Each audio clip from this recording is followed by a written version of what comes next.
करनाल में किसानों ने पक्का मोर्चा लगा दिया है और मोर्चे को बल देने के लिए शंभू बॉर्डर से एक बार फिर बड़ा काफिला करनाल जाने के लिए तैयार है। मेरे पीछे आप देख सकते हैं कि किसानों का हजूम जो है वो उमड़ना शुरू हो गया है। शंभू बॉर्डर पर किसान जो है वो पूरी तरह से तैयार हैं करनाल पर चढ़ाई करने के लिए। दूसरी तरफ की तस्वीरें भी हम आपको दिखा दें कि इक्का दुक्का किसान नहीं बल्कि हजारों की तादाद होगी जो शंभू बॉर्डर से करनाल पर चढ़ाई करेगी। और इसके साथ साथ खास बात एक ये भी है कि यहाँ से जो गाड़ियाँ निकल रही हैं उन पर मिशन पंजाब 2022 यानी कि चुड़ूनी गुरनाम सिंह चुड़ूनी ने जो कॉल दी है, जो बात कही है, उसको लेकर यहाँ से किसान जो है वो करनाल भी रवाना होते हुए नजर आ रहे हैं। हरियाणा किसान बचाओ रैली आज के इस हम कह सकते हैं कूच को नाम दिया गया है और दूसरी तरफ काफ़ी तादाद में किसान भी जो हैं वो एकत्रित हो रखे हैं। उनसे बातचीत भी ज़रूर करेंगे कि आखिर उनका क्या कुछ कहना है, किस तरह से ये मिशन पंजाब को आगे बढ़ाया जाएगा और आज का मुख्य क्या रोल रहने वाला है। सर क्या नाम है जी आपका?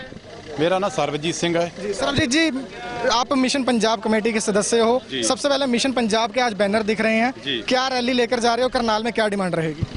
करनाल में डिमांड ये रहेगी, हमारे जो किसानों के ऊपर लाठीचार्ज हुआ था उसमें एक किसान की जान भी चलेगी और बाकी काफ़ी जो किसान हैं वो फट्टड़ हो गए थे। और चडूनी साहब के कहने पे वहाँ पे एक पंचायत जो महापंचायत बनाई गई थी जिसमें एक बात होनी थी सरकार के साथ कि जो परिवार के सदस्य जिनकी मृत्यु हुई है उनके लिए कंपनसेशन होए और जो उसमें जिनके चोटें लगी हैं उनके लिए होए। और उसमें ज़्यादातर डिमांड लोगों ने यही की थी कि जो एसडीएम है और जो वहाँ का मौके का एसएचओ है उसको सस्पेंड नहीं डिसमिस किया जाए। और इस पे सरकार मानी नहीं क्योंकि उनको जो एसडीएम है और एक इंस्पेक्टर है वो ज़्यादा दिखाई दे रहे हैं और जितने किसान हैं पूरे हिंदुस्तान के उनको दिखाई नहीं दे रहे। क्योंकि जो सरकार है वो बहुत बड़ी भूल कर रही है। सरकार को ये नहीं मालूम कि लोक शक्ति क्या है, सरकार को ये मालूम नहीं है कि ये किसान और मजदूर शक्ति क्या चीज़ है। आज हम मिशन 2022 के तहत सरदार करनाल सिंह चडूनी के दिशा निर्देशों पे ये काफिला पूरा पंजाब से लेके चले हैं और उनकी सपोर्ट के लिए, क्योंकि जब ये मोर्चा लगा था सिंघू बॉर्डर पे सबसे पहले जो पहलकदमी की थी इस मोर्चे को कामयाब करने के लिए गुरनाम सिंह चडूनी ने की थी। और उनका हमारे पंजाबियों पे, हमारे पंजाब पे कर्जा है, हम आज कर्जा उतारने चले। करनाल में सरकार का यही कहना है, प्रशासन का कहना है इन्वेस्टिगेशन करवा लो, जो भी सामने आएगा कार्रवाई जिस पर बनेगी उस पर करेंगे। साहब ऐसा है, इन्वेस्टिगेशन तब करवानी चाहिए कि जब किसी चीज़ का पता ना हो। जब एसडीएम वीडियो में ये कह रहा है कि इनके सिर फोड़ दो और छरेआम एसएचओ वहाँ पे पिटाई कर रहा है, उसमें इन्वेस्टिगेशन की क्या जरूरत है? 3 बार बातचीत हो चुकी है, तीनों बार फेल रही है। अब आगे उम्मीद है कुछ या सिंघू की तरह करनाल भी बनेगा? नहीं, सिंघू की तरह अगर सरकार ना मानी तो ये पंजाब से डेली जथे वहाँ पहुँचेंगे और ये है करनाल पहुँचेंगे और ये है कि जो सरकार है उसको मानना पड़ेगा। सरकार को मानना पड़ेगा। आपका क्या नाम है जी? ਸੁਖਪਾਲ ਸਿੰਘ ਸੇਰਾ ਜੀ। ਕੀ ਕਹੋਗੇ ਜੀ ਅੱਜ ਕਰਨਾਲ ਚੱਲੇ ਹੋ ਹਜ਼ਾਰਾਂ ਦੇ ਗਿਣਤੀ 'ਚ? ਹਾਂ ਜੀ, ਅਸੀਂ ਗੁਰਨਾਮ ਸਿੰਘ ਚਡੂਨੀ ਦੇ ਬੋਲਣ ਤੇ ਅਸੀਂ ਪੂਰਾ ਹਰਿਆਣਾ ਜਾਮ ਕਰ ਦਿਆਂਗੇ ਕਿਉਂਕਿ ਜਿਹੜਾ ਐਸਡੀਐਮ ਕਹਿੰਦਾ ਵੀ ਤੁਹਾਨੂੰ ਹੱਕ ਦੇਊਗੀ ਸਰਕਾਰ ਕਹਿੰਦੀ ਆ, ਉਹ ਬਕਾਇਦਾ ਕਿਸਾਨਾਂ ਨੂੰ ਕੁੱਟ ਰਹੀ ਆ, ਮਾਰ ਰਹੀ ਆ। ਅਸੀਂ ਉਹਦੇ ਕੋਲ ਕੀ ਭਾਲਦੇ ਆ? ਜਿਹੜਾ ਪੁਲਿਸ ਦਾ ਇੰਸਪੈਕਟਰ ਆ ਉਹ ਬਹੁਤ ਗੁੰਡਾਗਰਦੀ ਕਰ ਰਿਹਾ ਜੀ, ਉਹ ਧਮਕਦਾ ਨਹੀਂ, ਉਹਨੇ ਬਹੁਤ ਜਾਇਦਾਦ ਬਣਾਈ ਆ, 80 ਕਿੱਲੇ ਦੱਸ ਰਿਹਾ ਜੀ। ਪਰ ਸਰਕਾਰ ਜਿਹੜੀ ਆ ਉਹ ਗੁੰਡਾਗਰਦੀ ਤੇ ਉਤਰ ਆਈ ਆ। ਮੋਦੀ ਨੂੰ ਆਪਣੀ ਸੱਤਾ ਦਾ ਨਸ਼ਾ, ਉਹ ਸੱਤੇ ਚੂਰ ਹੋ ਕੇ ਪੰਜਾਬ ਨੂੰ, ਭਾਰਤ ਨੂੰ ਭੁੱਲ ਚੁੱਕਿਆ। ਅੱਜ ਦੇਖ ਲਓ ਸਿਲੰਡਰਾਂ ਦਾ ਰੇਟ 1000 ਰੁਪਇਆ ਹੋ ਗਿਆ, ਪੈਟਰੋਲ 105 ਰੁਪਇਆ, ਡੀਜ਼ਲ। ਆਮ ਬੰਦਾ ਗਰੀਬ ਆਦਮੀ 500 ਰੁਪਏ ਦਿਹਾੜੀ वाला क्या करूँगा?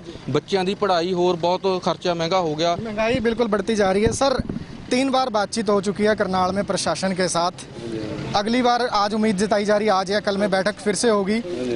मसले का हल सिर्फ यही है कि क्या एफआईआर दर्ज करी जाए एसडीएम के ऊपर और बर्खास्त किया जाए? हाँ जी, सिर्फ यही हल है क्योंकि देखो जे एक बंदे ने साडा एक किसान तो कोई छोटी जी गलती हो जाए नाल एफआईआर दर्ज हो जाती है, ਉਹਦੇ ਪਰਚੇ ਦਰਜ करे जाते हैं। क्योंकि ਇਹ ਤੇ ਕਾਹਤੋਂ ਨਹੀਂ ਹੋ ਸਕਦਾ ਜਿਹੜਾ ਬੰਦਾ ਸਰਿਆਮ ਕਹਿ ਰਿਹਾ ਵੀ ਇਹਨੂੰ ਮਾਰੋ ਕੁੱਟੋ, ਬੰਦਿਆਂ ਨੂੰ ਮਾਰ ਦਿਓ, ਜੋ ਕੋਈ ਅੱਗੇ ਆਂਦਾ ਖੜਾ ਹੁੰਦਾ ਉਹਦੇ ਕਿਉਂ ਨਾ ਕਾਰਵਾਈ ਹੋਵੇ? ਕਾਰਨ ਕਿਉਂਕਿ ਜ਼ਰੂਰੀ ਹੈ ਇਹਨੂੰ ਸਸਪੈਂਡ ਕਰਕੇ ਡਿਸਮਿਸ ਕਰਕੇ ਇਹਦੇ ਬਣਦੀ ਕਾਰਵਾਈ ਕੀਤੀ ਅਸੀਂ ਕਹਿੰਦੇ 302 ਦਾ ਇਹ ਤੇ ਪਰਚਾ ਦੇਣਾ ਚਾਹੀਦਾ। सरकार ना मानी तो ਸਰਕਾਰ ਨਹੀਂ ਮੰਨੀ, ਜੋ ਜਿੱਦਾਂ ਸਾਡਾ ਸੰਯੁਕਤ ਮੋਰਚਾ ਕਾਲ ਦਊਗਾ ਚੜੂਨੀ ਸਾਹਿਬ ਕਹਿਣਗੇ ਅਸੀਂ ਉਦਾਂ ਚੱਲਾਂਗੇ, ਜੋ ਵੀ ਉਹਨਾਂ ਦਾ ਹੁਕਮ ਹੋਇਆ। आज कितनी संख्या में चले हैं जी करनाल? ਅੱਜ ਅਸੀਂ ਕਮ ਸੇ ਕਮ ਕੋਈ 200 ਗੱਡੀ ਦੇ ਕਰੀਬ ਹੈਗੇ, ਬਾਕੀ ਹੋਰ ਕਾਫਲਾ ਸਾਡਾ ਪਿੱਛੇ ਆ ਰਿਹਾ ਹੈਗਾ, 150-200 ਗੱਡੀ ਸਾਡੀ ਇੱਥੇ ਖੜੀ ਹੈ टाइम। ਹਾਂਜੀ बिल्कुल 200 गाड़ियों का काफिला लेकर चले हैं और गाड़ियां भी दिखा देते हैं आपको कि देखिए लंबी कतार जो है वो यहाँ पर कारों की लगी हुई है। किसान यूनियन गुरनाम सिंह चड़ूनी की तस्वीरें साफ तौर पर लग जाएंगी। झंडे किसान यूनियन के जो है वो लहराते हुए नजर आ रहे हैं और चेतावनी सीधे तौर पर यही है कि मांग हमारी मानिए। ये देखिए ये तस्वीर हम आपको दिखाना चाहेंगे, मिशन पंजाब 2022 गुरनाम सिंह चड़ूनी की तस्वीर जो है वो आपको यहाँ पर ज़रूर नज़र आएगी। मिशन पंजाब की मैं जानकारी हमारे दर्शकों को दे देता हूँ कि मिशन पंजाब की बात गुरनाम सिंह चड़ूनी ने वो कही थी कि अब वो समय आ गया है कि इलेक्शन पंजाब में आ रहे हैं। बंगाल में बीजेपी को हरा दिया, वहाँ पर कुछ असर ऐसा नहीं हुआ कि सरकार में जो है वो किसानों की सुने। हम यूपी में भी हरा देंगे गुरनाम सिंह चड़ूनी ने कहा था, लेकिन उसका रिजल्ट क्या होगा, तो उसके चलते गुरनाम सिंह चड़ूनी ने कहा था कि मिशन पंजाब शुरू करना होगा, पंजाब में किसानों को खुद इलेक्शन लड़ना होगा। ऐसी बात से हालांकि बाद में गुरनाम सिंह चड़ूनी मुकर गए थे और अपने बयान से पलट गए थे, लेकिन कहीं ना कहीं उनकी तरफ से यही कहा गया था कि किसानों को कमान अपने हाथ में लेनी होगी ताकि बदलाव किया जा सके। और उसी बदलाव के बैनर आज यहाँ पर नजर आ रहे हैं। जितनी भी गाड़ियाँ यहाँ से जा रही हैं, गुजर रही हैं, सभी पर आप देख सकते हैं कि बैनर जो है वो मिशन पंजाब 2022 के नजर आ रहे हैं, हरियाणा किसान बचाओ रैली के नजर आ रहे हैं। और जितनी गाड़ियां सामने की तरफ खड़ी हैं उतनी ही गाड़ियां जो हैं वो पीछे की तरफ भी खड़ी हैं। दोनों तरफ जो है किसानों का हजूम जो है यहाँ पर उमड़ा हुआ नजर आ रहा है। पंजाब से आए हुए किसान हैं, ये शंभू बॉर्डर से इकट्ठा होकर अब तैयारी है तो करनाल पहुँचने की। करनाल में क्या कुछ होगा वो भी देखने वाली बात होगी कि किसानों को यहाँ से जाने वालों को करनाल में एंट्री दी जाएगी या नहीं, क्योंकि पहले बैरिकेड्स लगाए गए थे जब करनाल आंदोलन शुरू हुआ। हालांकि अब पूरी तरह से किसान जो है शांतिप्रिय तरीके से वहाँ पर आंदोलन कर रहे हैं। प्रशासन से बातचीत की जो सुगबुगाहट है वो भी सामने आ रही है, लेकिन बातचीत होती हुई फिलहाल नजर नहीं आ रही, क्योंकि सरकार स्पष्ट कह रही है कि आप मामले की जांच करवा लीजिए। सिर्फ एसडीएम के जो एपिसोड था उसकी नहीं, पूरे करनाल एपिसोड की जांच करवाएंगे और उसमें जो भी दोषी पाया गया, अगर जांच हुई, सबसे बड़ी बात यही है कि सरकार कह रही है कि जांच करवाई जा सकती है और अगर जांच होती है तो जो भी दोषी पाया जाएगा निष्पक्ष जांच के बाद उस पर कार्रवाई की जाएगी। तो कहीं ना कहीं बड़ा बयान सरकार ने अपने आप में दिया है और उसके बाद की ये तस्वीर है कि सरकार पर, प्रशासन पर दबाव बनाने के लिए आज हजारों किसान शंभू टोल प्लाजा से करनाल के लिए निकल रहे हैं। बुजुर्गों के साथ साथ युवा भी जो हैं वो पूरे जोशों के साथ यहाँ से करनाल की कूच की तैयारी में है और उसी की लाइव तस्वीरें आपको दिखा रहे हैं। खबर को ज़्यादा से ज़्यादा शेयर जरूर करते रहिएगा। पीछे देख सकते हैं आपके किसानों का हजूम जो है वो करनाल के लिए निकलना जो है वो शुरू हो गया है और देख सकते हैं आपकी कुछ किसान इस तरह से अपनी गाड़ियों में निकल रहे हैं, तो दूसरी तरफ गाड़ियों पर झंडियाँ लगाकर तैयारियाँ की जा रही हैं। इनसे भी बातचीत कर लेते हैं। सर क्या नाम है जी आपका? जी सुखदेव सिंह। सुखदेव जी, तैयारी पूरी है करनाल की? बिल्कुल जी, पूरी तैयारी जी। जी क्या डिमांड लेके जा रहे हो जी, क्या लगता है बनेगी बात? ਬਣੂਗੀ ਜੀ, ਜਦੋਂ ਆਪਾਂ ਸਾਰੇ ਡਟੇ ਆ ਜੀ ਜ਼ਰੂਰ ਗੱਲ ਬਣੂਗੀ। ਲੈ ਕੇ ਚੱਲੇ ਆ ਜੀ ਵੀ ਆਪਾਂ ਕਾਲੇ ਕਾਨੂੰਨ ਰੱਦ ਕਰਾਉਣੇ ਆ, ਜੋ ਸਾਡੇ ਕਿਸਾਨ ਦੇ ਨਾਲ ਉੱਥੇ ਧੱਕਾ ਹੋਇਆ ਉਹਦਾ ਹੱਲ ਕਰਾਉਣਾ, ਇਹ ਆਪਣਾ ਮਿਸ਼ਨ ਆਪਾਂ ਲੈ ਕੇ ਚੱਲੇ ਆ। बिल्कुल मिशन एक ही है, कृषि कानून रद्द करवाने हैं और उसके साथ साथ अधिकारी पर कार्रवाई ज़रूर करवानी है। कुछ और किसान यहाँ पर युवा किसान मौजूद हैं, उनसे भी बातचीत ज़रूर कर लेते हैं। सर क्या नाम है जी?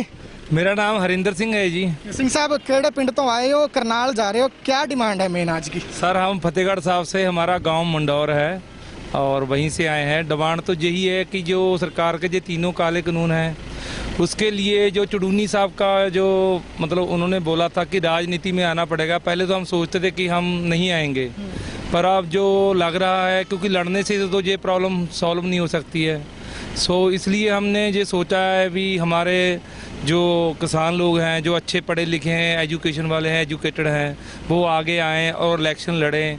फिर हम संसद में जाके ये जो बिल है फिर उसी तरीके से जिस तरह इन्होंने पास किए हैं उसी तरीके से हम वापस करवाएंगे। आपने इलेक्शन की बात करी, इलेक्शन जब आता है नेता बड़े बड़े वादे करते हैं, पाँव छूते हैं, बेटा भतीजा सब कुछ बन जाते हैं। अगर यही किसान आपके बीच से निकल के बाद में आम जनता को, आम किसान को भूल गए फिर क्या? सर एक्चुअली बात ये है, जो किसान हम जिसको टिकट प्रोवाइड करेंगे वो हमारे गांव से ही होंगे, जैसे हमारे भाई होंगे। हमको सबको पता है भी ये कौन से हैं और सबको 10 महीने में पता चल चुका है भी कौन मतलब हरामी है और कौन अच्छा है, इसका सबको पता चल चुका है। ठीक है, इसका आइडिया हमको भी है क्योंकि जो चीज़ आप 10 महीने में सीख चुके हों जी चेहरे हम अब देखो, जो लीडर थे जो पहले वाले, उनको किसी को गांव में पंजाब में बढ़ने नहीं दिया जाता, चाहे वो बीजेपी के हो, कांग्रेस के हो, चाहे वो अकाली दल हो, चाहे कि आप भी, हमने आपको भी बोल दिया कि उन्होंने भी मिक्सअप कर लिया। पहले लोगों का फेथ था उन पे ऊपर, पर उनके ऊपर भी अब फेथ उठ गया है। इसलिए अब किसान चाहते हैं कि हम अपनी कमान अपने हाथों में लेनी है। हाँ, अब कमांड, क्योंकि इसका हल यही है अब। कमान अपने हाथों में लेनी है और यही मिशन। दूसरी तरफ हम आपको दिखा दें कि किसान जो हैं वो पूरी तरह से करनाल पर चढ़ाई के लिए तैयार हो गए हैं, कूच के लिए तैयार हो गए हैं और अच्छी खासी तादाद में किसान जो हैं वो आज शंभू टोल प्लाजा से कूच करते हुए नज़र आ रहे हैं और तस्वीरें आपको दिखा रहे थे। तस्वीरों को ज़्यादा से ज़्यादा शेयर भी कीजिएगा। करनाल की अपडेट लेकर भी जल्द ही आपके सामने हाजिर होंगे, क्योंकि करनाल में इंटरनेट सेवाएं जो हैं उनमें अभी भी कहीं ना कहीं दिक्कत ज़रूर आ रही है। उसकी वजह से वहाँ से अपडेट जो है वो प्रयास मीडिया का यही है कि हर एक अपडेट जनता तक पहुँचाई जा सके, लेकिन फिलहाल अपडेट आपको शंभू टोल प्लाजा से दे रहे थे। खबर को ज़्यादा से ज़्यादा शेयर कीजिए। अन्य खबरों के लिए जुड़े रहिए हमारे साथ Facebook page Ambala breaking news पर।